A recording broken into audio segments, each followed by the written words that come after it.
Hey, and welcome to another edition of Standard Spike. Before I get into Standard for today, I'm going to go over my block deck that I played at the Grand Prix last week, and how exactly I fared after my testing from last week.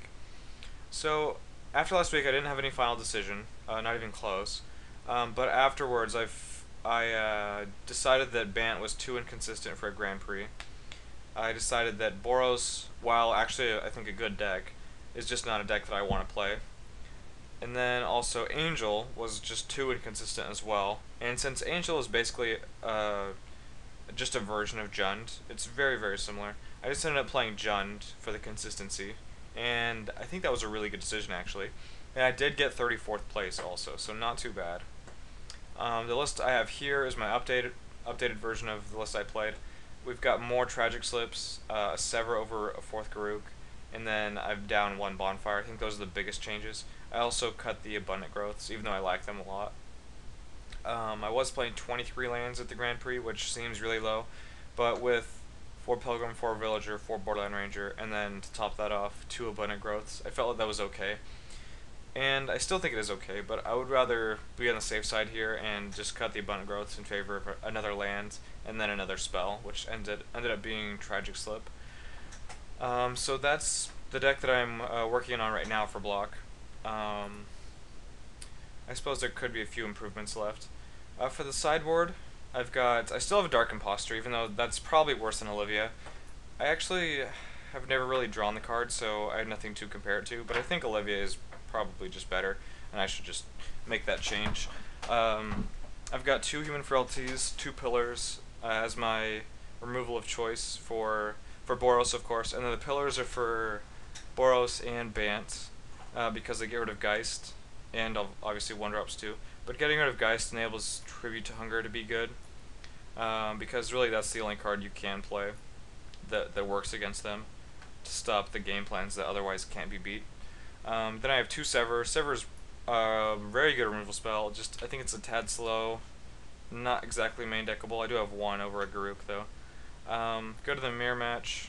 Fine against Boros. I do board in all 6 of these against Boros, and I also bring them in against Bant.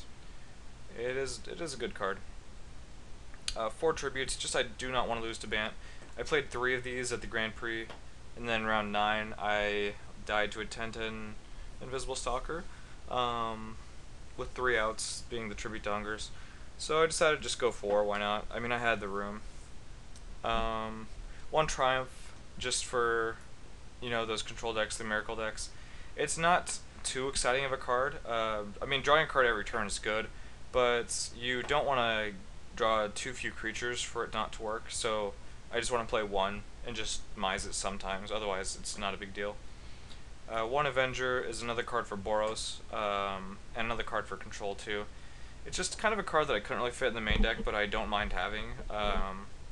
Not exactly the best use of a sideboard slot, but I have room, so.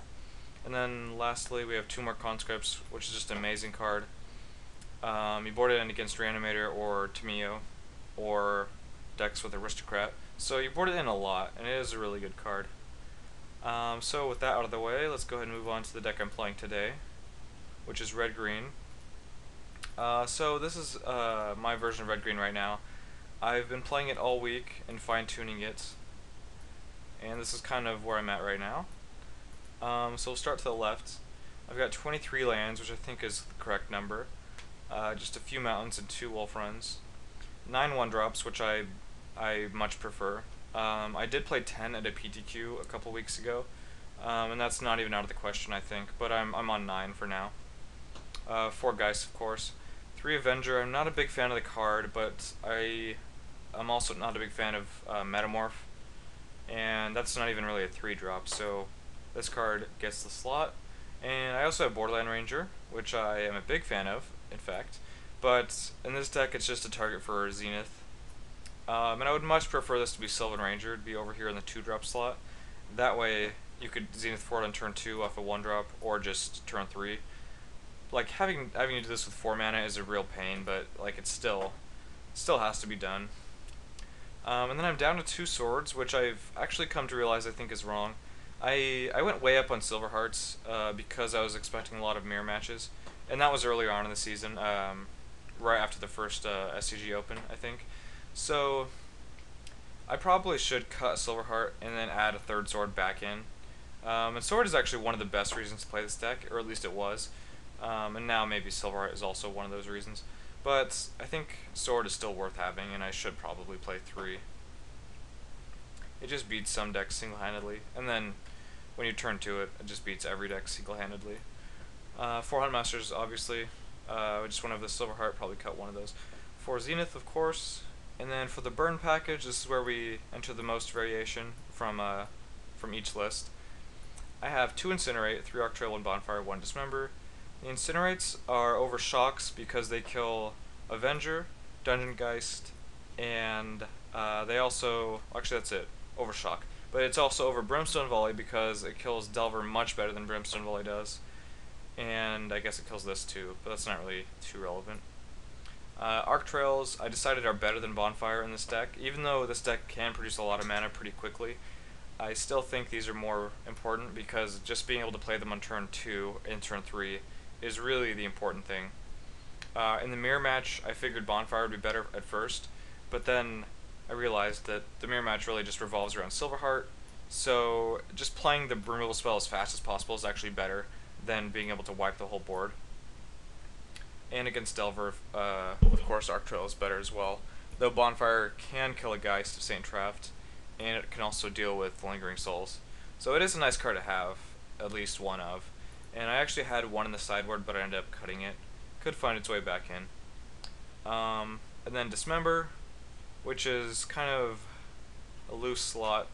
It gives us an answer to Restoration Angel, which otherwise you really don't have one. And that's kind of a weird thing. Like, we do need to have an answer to it, but playing 1 Dismember is kind of random. It doesn't really make sense. I might find myself playing a 2nd Dismember and then a 4th Arc Trail. But that would also, I guess that would leave me with just 2 answers to opposing Huntmasters on my own upkeep. But that's okay. Maybe I could do that. But anyway, moving on, I think, to the sideboard. I've got the obligatory Acidic Slime, probably never leaving. 2 Ancient Grudges, also probably never leaving. They're just all around good. And then here's a new addition, Crushing Vines. This gives us another answer to Restoration Angel, as well as Delver and Dungeon Geist and Consecrated Sphinx. So I think it's a really good card. I mean, that's what Plummet does. It deals with all those. And then you have the Shatter effect, which deals with the swords that they usually will have almost every time. So I feel like it's versatile enough that it's worth 2 slots in the sideboard. Though I'm still that and Ancient Grudge is kind of redundant, but I think both are good and both are good in different matchups. So I'm playing both. Hellriders, that's my answer to control-ish decks. Basically I'm cutting, well, I'm not usually cutting all the Huntmasters, but I'm cutting some, and then Hellriders come in. And they're a pretty big beating, especially in addition to conscripts. And then with that I have a Mountain, and this also comes in against matchups that usually remove your 1-drops. I think that's a good idea to have this. Pillar of Flame is kind of just a random removal spell in the sideboard, and I figured it'd be Pillar because otherwise I have no answers to, or no good answers to zombies. This could be the Bonfire though. Triumph could possibly be a Sword of War and Peace, but if I add the 3rd one to the main deck, then probably just stays Triumph or becomes Silverheart. It's the same kind of theory as the one I have in my block deck. You just want 1 against control decks. You don't really care if you don't draw it, but having the 1 is usually nice. An extra Silverheart mostly for the mirror match. And 3 conscripts, which I've said before are very good. There's not a lot of ramp seeing play right now, so I guess this card isn't as good, but I'd still give it at least 2 slots every time. And it's just always worth having those 2, and then that extra 1 is probably not necessary. So that's the deck list, and we're going to go ahead and move on to a daily event.